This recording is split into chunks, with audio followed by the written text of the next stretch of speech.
Bonjour à tous et bienvenue dans cette vidéo dans laquelle je vous explique comment prendre en main le CRM que je vous ai créé sur Google Sheet et qui vous permettra de compléter facilement votre bilan pédagogique et financier. Alors aujourd'hui, on est le 12 mai 2025, donc la campagne du dépôt des bilans pédagogiques et financiers se termine le 31 mai et c'est la cohue au niveau des formateurs qui ne savent pas comment compléter ce document, tout simplement parce qu'en fait, ils n'ont pas eu d'outil de suivi qui leur permet, qui leur permet de pouvoir compléter facilement en ligne ce document. Donc, remplir le bilan pédagogique et financier, c'est quelque chose de simple, mais c'est quelque chose de rigoureux. Et la matrice que je vous ai créée va vraiment vous aider. Je vous partage mon écran. Voilà, donc vous allez trouver le lien pour accéder à cette matrice en dessous de la vidéo. Donc, vous pourrez la télécharger. Alors, je change juste rapidement le titre pour que ce soit plus en adéquation. Voilà. Donc en fait, cette matrice, si vous voulez, donc elle se présente comme ça.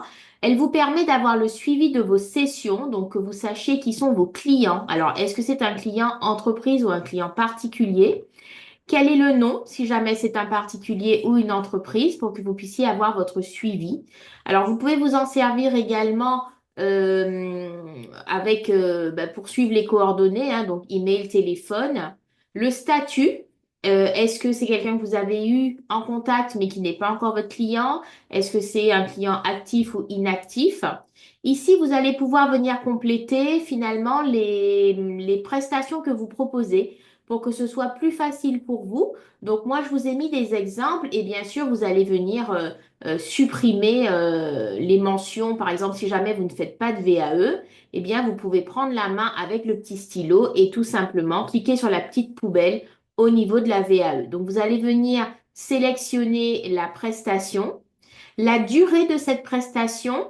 Alors, aujourd'hui, je n'ai pas mis la formule de calcul pour la simple et bonne raison que, vu que le tableau est vierge, eh bien, la formule ne s'applique pas. Mais une fois que vous aurez mis, en fait, toutes vos durées, alors admettons, on a une formation de 12 heures, on a une formation de 21 heures, eh bien, ici, il vous suffira de cliquer tout simplement sur la somme et de tirer votre tableau. Voilà, tout simplement. Et le calcul se fait automatiquement. Donc, il en est de même pour les montants, par exemple. Mais vous pourrez appliquer en fait des filtres dans ce tableau pour pouvoir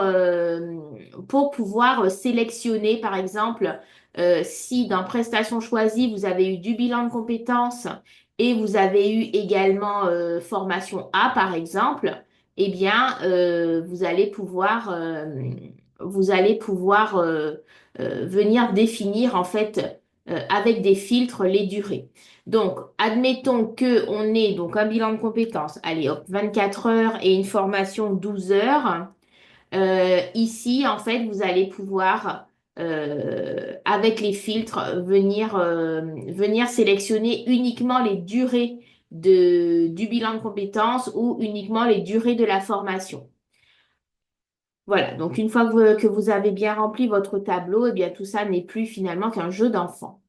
Donc on a dit les montants, euh, on a dit les montants. Alors je vois arriver les questions sur comment remplir. Ben oui, voilà, votre filtre en fait, vous allez pouvoir le faire avec le petit entonnoir qui est ici et venir appliquer votre filtre en fonction de la prestation que vous aurez choisie, en tout cas pour cette colonne. Voilà. Hop. Donc, pareil pour les montants. Ensuite, les provenances des sommes. Donc, je vous ai mis tout ce qu'il y a dans le bilan pédagogique et financier. Libre à vous aujourd'hui, pareil avec le petit stylo, de venir sélectionner en fait les uniques financements que vous pouvez avoir. Admettons que vos formations ne sont pas du tout financées, et bien dans ce cas-là, vous ne pourrez garder que la ligne contrat conclu avec des personnes à titre individuel et à leurs frais. Admettons que vous fassiez 100% de CPF, et bien vous n'allez garder que cette ligne. Admettons que vous ne vendez pas de formation, par exemple, au pouvoir public, et bien vous pourrez supprimer en fait toutes ces lignes. Donc vous pouvez vraiment vous approprier en fait cette matrice. Donc, le type de stagiaire, quels sont-ils? Alors ici, est-ce que c'est une formation en direct, c'est-à-dire une formation que vous avez vendue vous-même, d'accord, pour votre propre compte, pour le compte de votre organisme de formation? Est-ce que c'est une formation ici que vous avez animée en sous-traitance, c'est-à-dire pour un autre organisme de formation? Donc, si jamais vous avez animé en sous-traitance, eh bien, dans provenance des sommes, on aura obligatoirement contrat conclu avec d'autres organismes de formation, en tout cas pour cette ligne. D'accord? Et ensuite, donc, les formations sous-traitées, c'est-à-dire les formations que vous avez vendues en direct, mais qui ont été animées par une tierce personne, par quelqu'un d'autre que vous. Et puis, les objectifs de la formation qui sont également présentes dans le bilan pédagogique et financier. Donc, ici, pareil, vous allez pouvoir prendre la main pour modifier. Si jamais vous ne faites pas de formation certifiante, eh bien, vous pourrez enlever tout cela. Si vous ne faites que du bilan de compétences, vous pourrez laisser uniquement la ligne bilan de compétences, vraiment pour pouvoir vous approprier cette matrice qui vous permet d'avoir un suivi régulier et un suivi pertinent, j'ai envie de dire, de vos actions de formation pour vous permettre de compléter facilement votre bilan pédagogique et financier. En tout cas, votre prochain bilan pédagogique et financier. Voilà. Eh bien, écoutez, j'espère que cette vidéo est claire. Je reste disponible si jamais vous avez la moindre question relative à cette matrice. Et ben, écoutez, je vous dis à très vite.